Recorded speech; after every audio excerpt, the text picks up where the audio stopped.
Bienvenue dans un monde magique où chaque histoire prend vie. Et si le Père Noël ne se sentait pas comme le Père Noël? Et si son sourire semblait froid? Par une veille de Noël silencieuse, les yeux perçants d'un petit lapin ont vu ce que d'autres pourraient manquer, et cette attention aux détails l'a sauvé d'un danger. Commençons. Dans une forêt tranquille recouverte de neige profonde et scintillante, Maman Lapin et son petit bébé lapin, Lily, vivaient dans une petite maison en bois chaleureuse. Chaque nuit, Maman racontait des histoires à Lily avant de dormir. Viens ici, ma petite fleur de neige. C'est l'heure de dormir. Maman, raconte-moi encore le Père Noël, s'il te plaît. Le Père Noël porte un manteau rouge aussi vif que des baies d'hiver, une longue barbe blanche et duveteuse. Lily rêvait du Père Noël dans ses rêves. Le sourire du Père Noël ressemble à un câlin. J'aimerais pouvoir le voir un jour. Inaperçu, écoutant depuis le toit enneigé, se trouvait un renard rusé nommé Fan. Ses yeux brillaient dans le noir. Un bébé lapin attendant le Père Noël. Parfait. La nuit suivante était la veille de Noël. Un épais silence était tombé sur la forêt. Maman donna des instructions au bébé lapin. Je vais juste ramasser plus de bois de chauffage, Lily. Verrouille la porte jusqu'à mon retour. Je le ferai, maman. Avec son instinct maternel, Maman Lapin laissa son petit avec un avertissement et une porte verrouillée. Et devine quoi? Le petit lapin attendait le Père Noël. Puis un son qui n'était pas de la forêt, pas du vent. Un coup. Bonjour, petit lapin. Je suis le Père Noël. Ouvre la porte.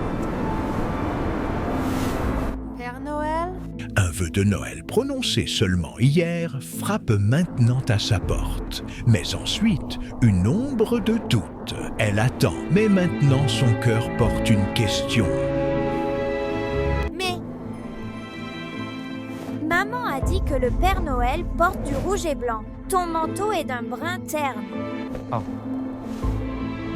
J'ai oublié mon manteau dehors. Je reviens tout de suite. Mais dans les bois profonds où les ombres retiennent leur souffle, le renard bondit pour trouver la robe du centaure.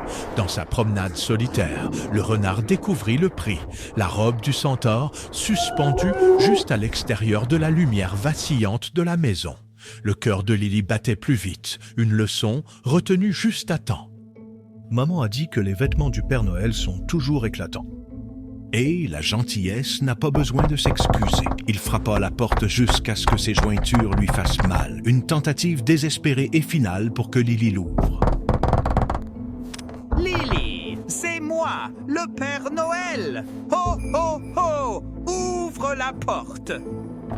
Lily regarda à nouveau. Maintenant, il portait une écharpe rouge en lambeaux et un sac blanc sale autour de la taille. Lily demanda avec curiosité. Mais tu n'as pas une longue barbe blanche?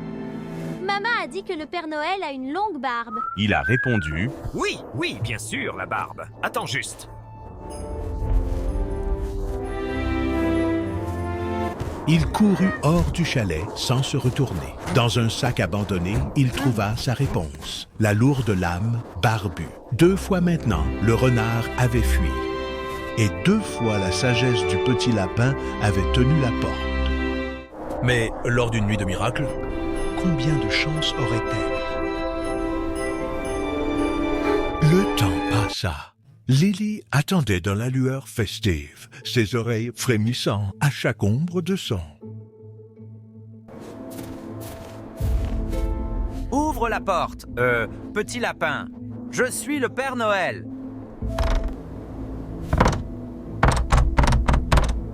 Lily regarda de plus près. Les détails étaient tous faux. Un amas de mousse givrée était collé à son menton comme une triste imitation de barbe. Le Père Noël a un gros ventre rond. Le tien est plat. Ne t'inquiète pas. C'est en route. Il courut.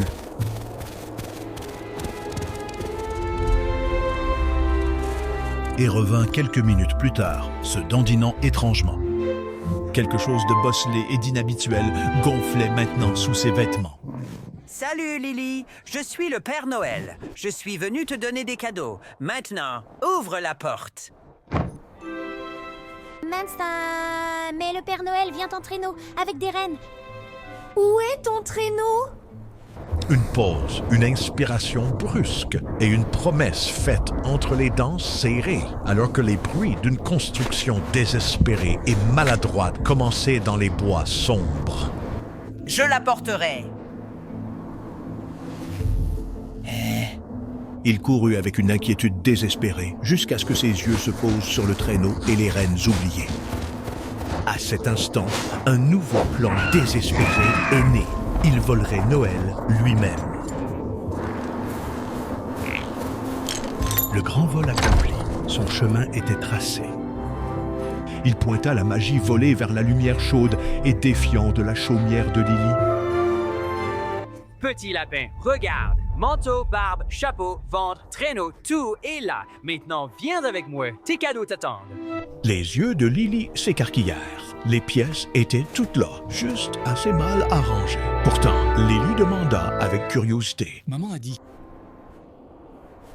Le Père Noël a un sourire doux. Le tien n'est pas doux. Le renard se figea. Sa confiance disparut.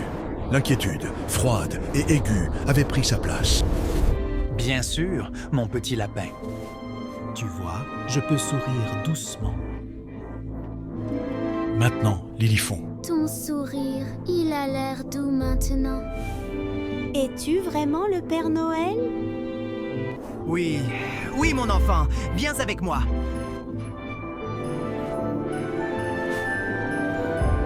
Lily ouvrit la porte, prête pour le Père Noël, Mais la silhouette qui attendait dehors n'était pas celle qu'elle semblait être. Les histoires étaient un chemin vers ce moment, proclama le renard. Vers moi, je suis le Père Noël, réel et ici. Puis, le masque bienveillant est tombé. Son véritable plan n'était pas de donner, mais de prendre.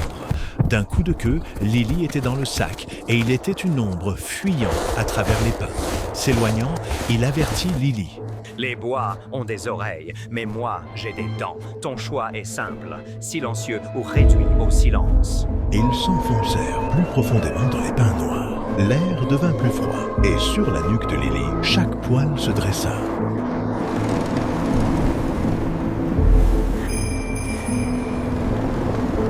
Ce sont... Maman a dit que ce sont les cloches du Père Noël.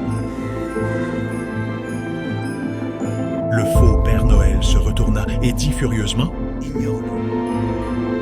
Et là, il était, le vrai Père Noël, exactement comme maman l'avait décrit, mais plus réel, plus radieux, comme si ces mots avaient enfin trouvé leur véritable forme.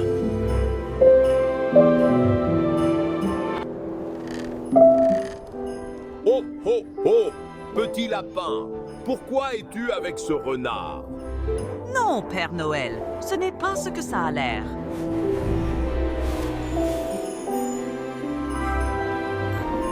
Comment oses-tu prétendre être moi? En un instant, le renard laissa tout tomber et disparut, se dissolvant dans la nuit comme un fantôme.